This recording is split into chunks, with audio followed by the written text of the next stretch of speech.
mahigpitan po yung sa DEP's So, sa kukunin niyo yung pangalan? documentary evidence of payments. Kukunin niyo yung pangalan?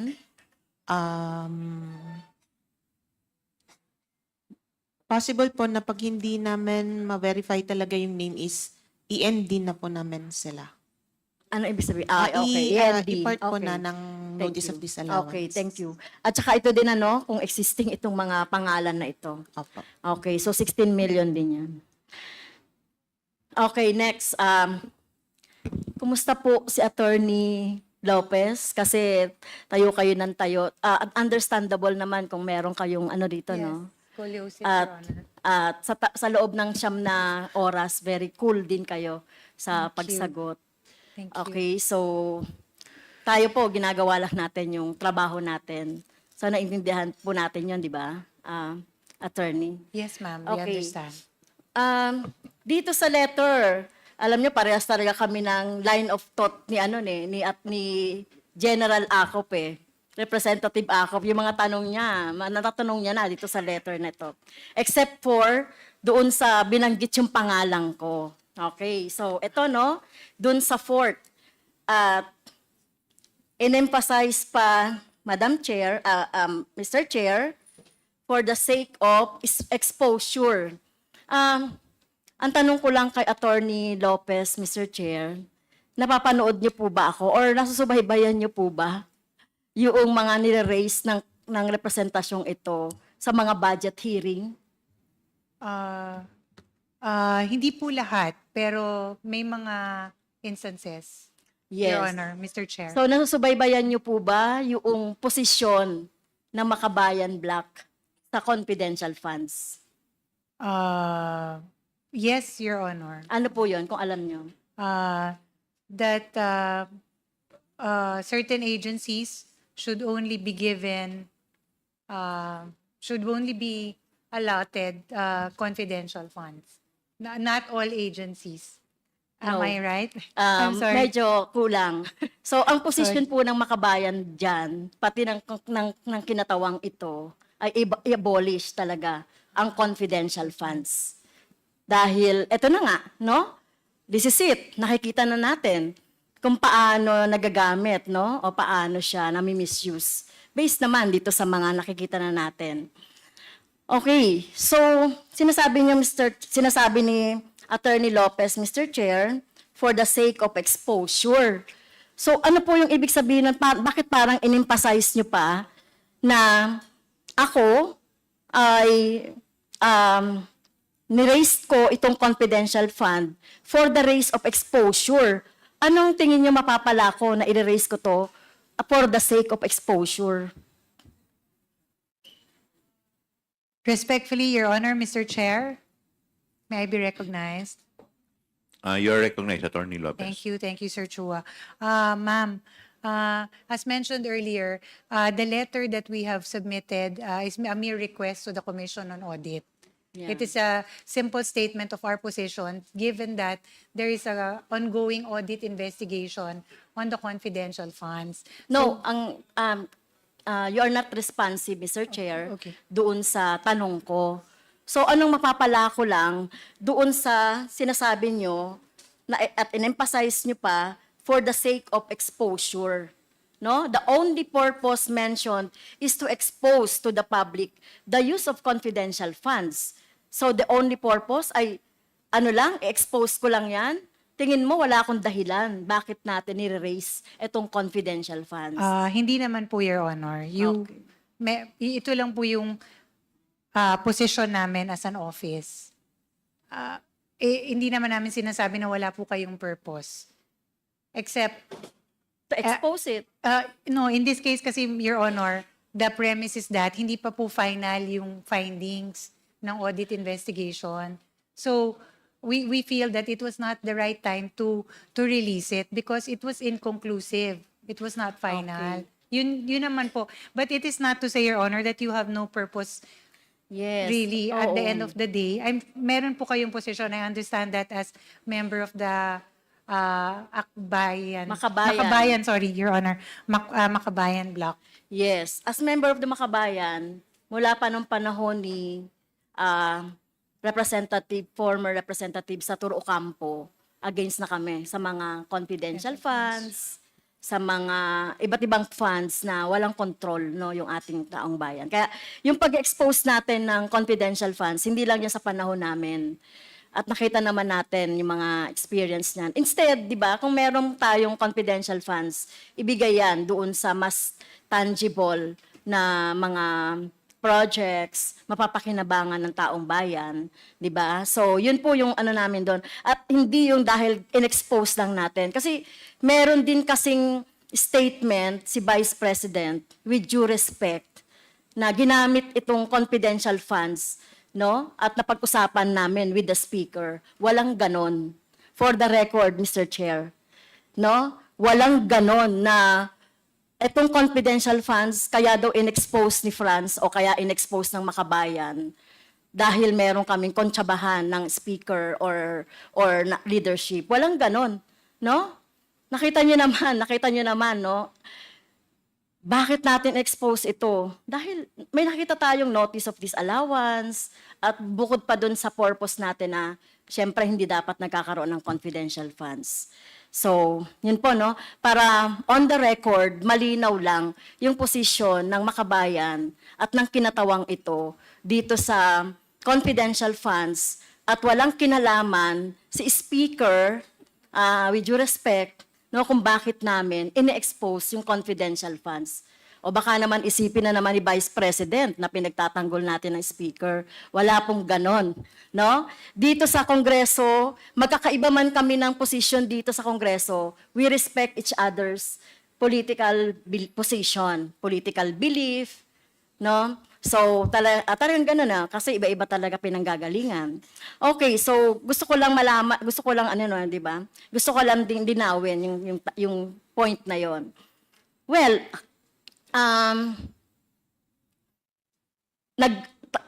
ako rin, Mr. Chair, ako rin yung nag-motion for subpoena duces tecum dito sa confidential na 125, kung natatandaan niyo po, no? At ang reason doon ay dahil meron tayong nakuhang ND, Notice of Disallowance.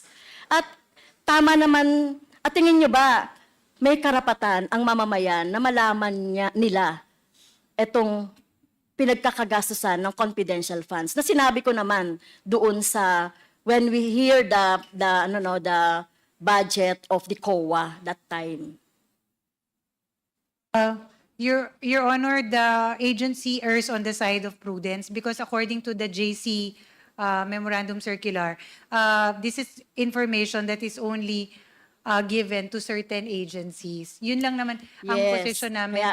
We Kaya- just want to be on the prudent side of releasing information. Yes. Kaya nga, in aid of legislation, binuksan natin itong issue ng confidential funds.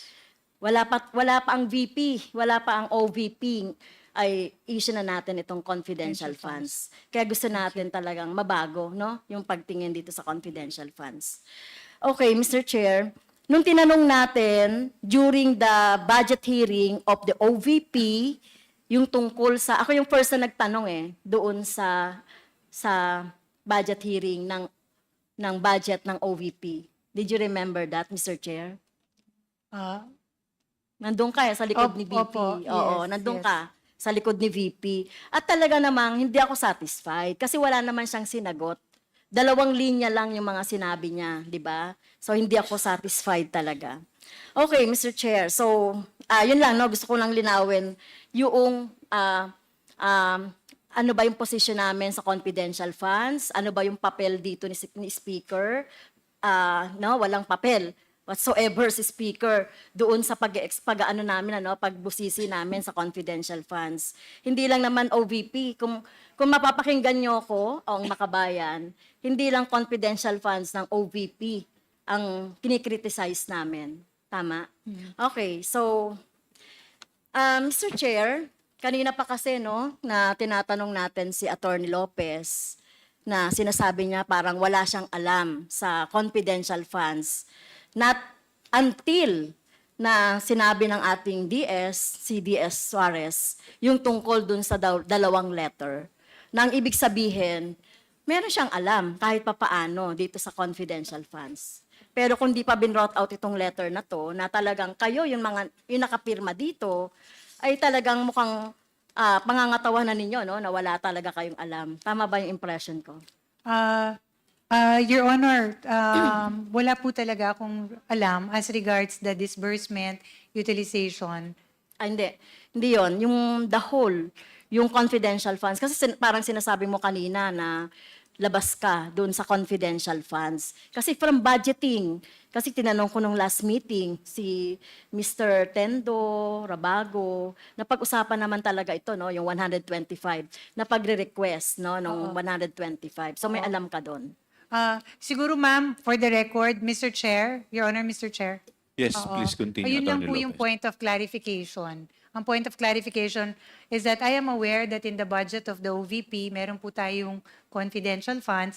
Ang wala lang po akong direct or personal information is as regards the utilization, disbursement of Well, the said fund. I respect your Yun po your yung- answer to that. May clarification. Pero Oo. you respect me also na hindi ako naniniwala. I understand, Your Honor. So naniniwala ka ba na yung confidential fund is a public fund? It is not private. Yes, Your Honor. Okay. So lahat po ng public fund, according to the law, ay ino-audit yan. At tinitignan kung saan ginamit at dapat alam din ng bayan, ng taong bayan, saan niya napunta. Yes, Your Tama. Honor. Oo. Kaya walang confidential na nga, kino-confidential pa natin, no, yung paggasta nito. At sinasabi natin, kaya gusto natin baguhin yun eh. Kung magtutuloy pa rin yung confidential fund, hindi lang dapat speaker, hindi lang dapat Senate President, hindi lang dapat agency ang nakakaalam nitong utilization ng confidential funds. At doon tayo nang gagaling, mabago yung mga no. But of course, ang position namin, i-abolish yan. Okay, Mr. Speaker, dahil dito sa sulat na to, Mr. Speaker, Mr. Chair, sinasabi kasi dito sa sulat na ito na tama ba request lang sa COA na wag pagbigyan yung aming request for the subpoena? It was really just a request directed to the Commission on Audit, Your Honor. Pero Mr. Chair, on the second paragraph nung kanyang letter, yung letter po ni Attorney Lopez, nakalagay dito, no, we are of the position that the subject subpoena should not be complied with for the following reasons. Ayun, na-explain mo na yon. Ano po bang ibig sabihin ng should not? Are you commanding? Are you demanding the COA na wag sumunod doon sa subpoena duces tecum? If, Your Honor, Mr. Chair, Please continue, Attorney Lopez. yes, if you read the entirety of the letter, it is really a respectful request sa Commission on Audit. We are not demanding them or instructing them. It is really a respectful request if you read in the Well, entirety. Yes, oo. Pero pag should kasi parang demanding na yon, commanding na yon para sa akin, no? And Okay? yes, and Okay, may I so also kung- add, Yes, kung hindi ito demanding, commanding, parang siga-siga ba yung Office of the Vice President na utusan yung OVP, Yung utusan COA. ang COA na hindi kami sundin ang Congress or House of Representatives? Your Honor, Mr. Chair, hindi po siga-siga ang OVP. It is really just a respectful request, Your Honor, for them to consider our position. Like all position papers filed, ito po yung we feel that these are the issues that we needed to raise. So, Okay. which we addressed to the Commission on Audit. Okay. So kanina, Mr. Chair, no, binanggit na ating mga colleagues yung mga dahilan, no, kung bakit mali ang paniniwala ng Office of the Vice President, kung bakit we are holding a hearing in aid of legislation dahil sabi nila wala pa daw batas o wala pa daw panukalang batas. So kaya nga tayo nag-hear ng, 'di ba? Malinaw naman na 'yan. Pero dito sa letter na ito, Mr. Chair, may plano talaga ang Office of the Vice President na mag-interfere doon sa ating conduct ng ating proceedings. Dahil dito, Mr. Chair, at I'm sorry, Attorney Lopez, no, dahil ikaw yung nakapirma dito, and according to our rule, one of the reasons on the undue is the undue interference in the conduct of proceedings. So may I move, Mr. Chairs, na nag-violate si Attorney Lopez dito sa ating proceedings or doon sa ating trabaho due to this Section 11, letter F, undue interference in the conduct of proceedings. May I move to cite Attorney Lopez in contempt, Mr. Chair? I move. Your Honor, Mr. Chair, before you make the ruling, Any second? if I may be allowed, Any second to the motion? uh, Duly seconded? Is there any objection? Your Hearing none, the Honor. motion is carried. respectfully, it was not the intention of the Office of the Vice President to, Attorney, you wait for me to acknowledge you. okay, I'm sorry. For that, Apologize, Your Honor. I move for 1 minute suspension.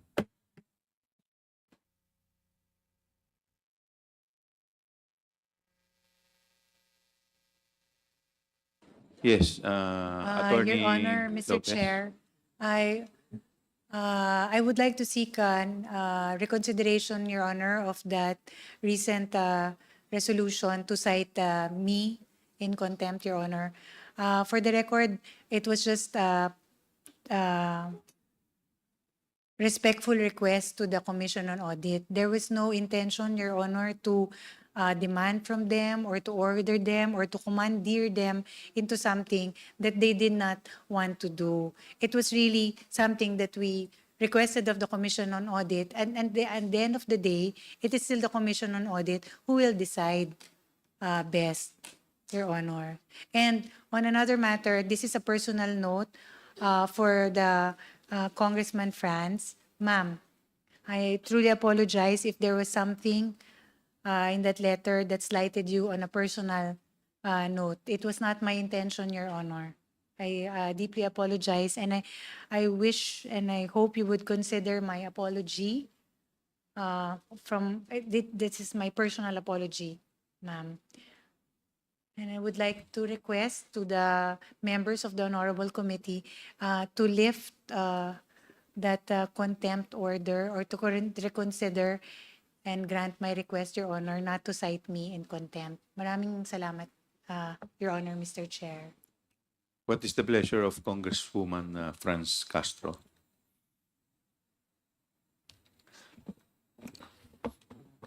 Well, Mr. Chair, on a personal, no, the apology is accepted.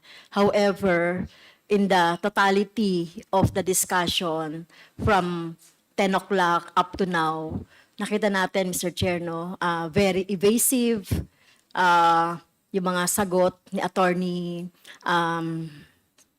Lopez.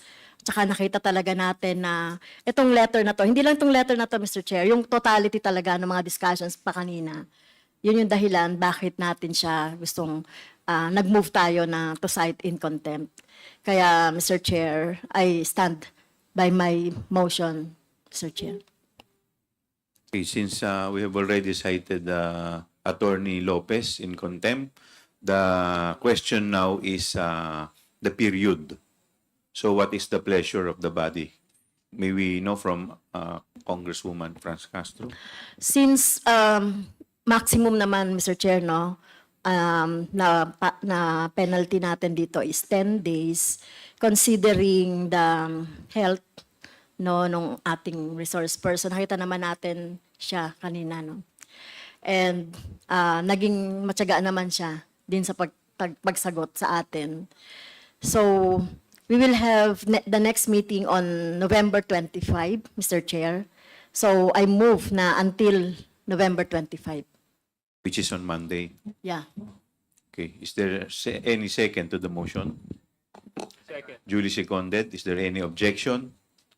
Hearing none, the motion is carried. May we request the Sergeant at Arms to arrange a room dito lang po sa vicinity ng House of Representative. Yes.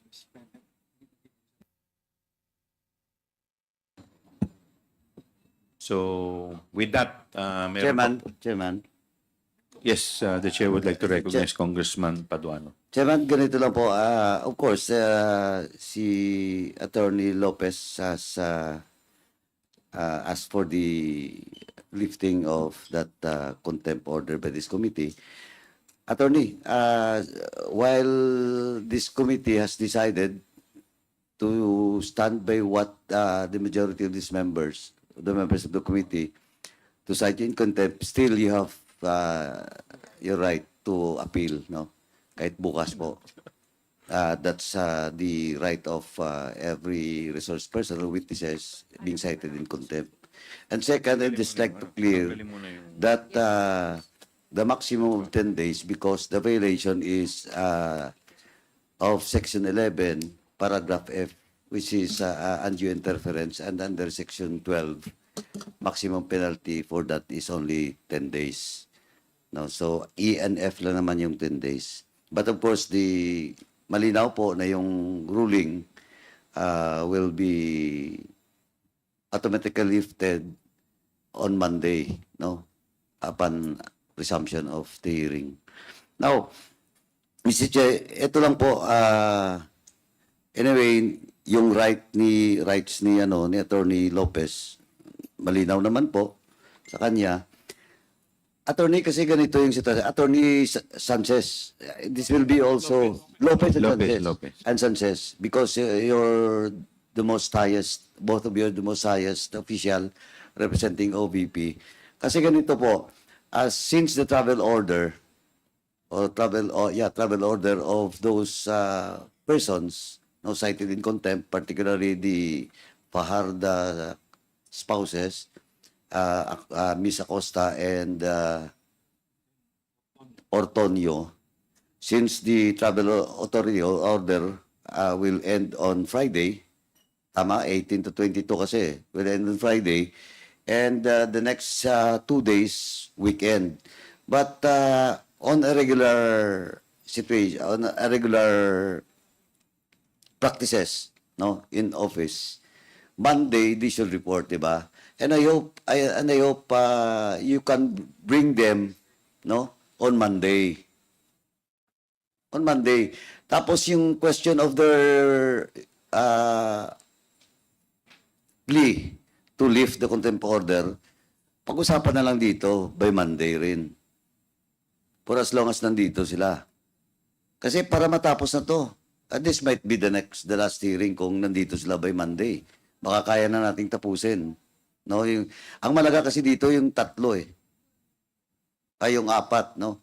Yung Parda couple and si Tenorio and Acosta.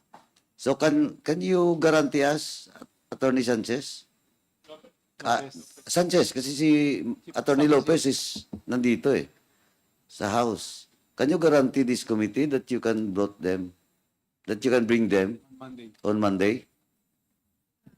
Your Honor, Mr. Chair, I can only try to contact them and relay your message to them, Mr. Chair. But as to guarantee, Mr. Chair, I am not in a position to guarantee that, Mr. Chair, because for one, they do not report to me, and second, I was not the one who issued the travel orders, Mr. Chair. No, whatever it is, but you're the most senior official representing the OBP in this hearing today.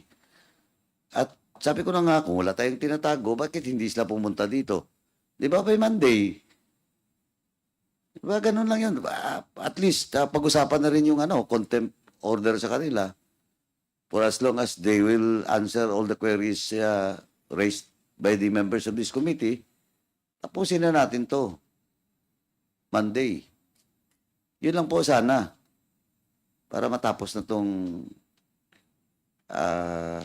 investigation na to.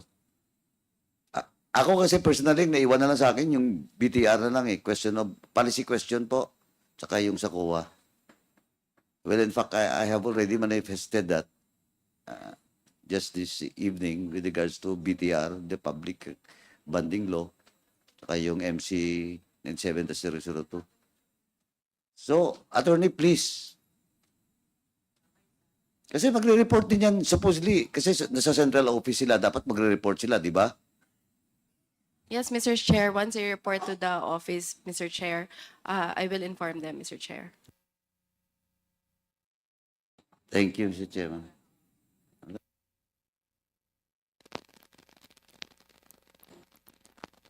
Yes, Congresswoman Luistro.